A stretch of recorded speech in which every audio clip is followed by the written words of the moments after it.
All right, we know x minus y is odd, and the only way that can happen is if one of the numbers is odd and the other number is even. So which of the following is even? And let me just give an example of that. If you had 7 minus 4 equals 3, or let's say the first one's even, 8 minus 3 equals 5. The only way you can get an odd number is if one of these is even and one of them's odd.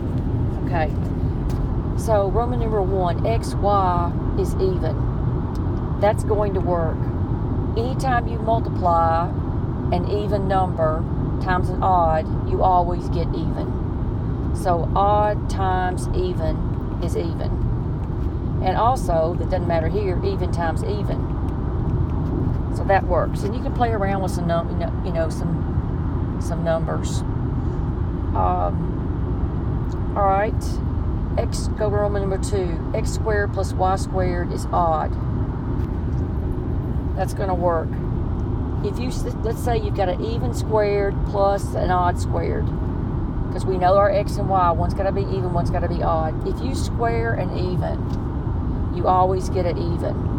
And if you square an odd, you always get an odd. So even plus odd is odd. Okay? Alright? And now this last one's not going to work, because if you square an odd, because we know x plus y is odd because one's even and one's odd, if you square an odd, you always get an odd. So this one doesn't work. So Roman numeral 1 and Roman numeral 2.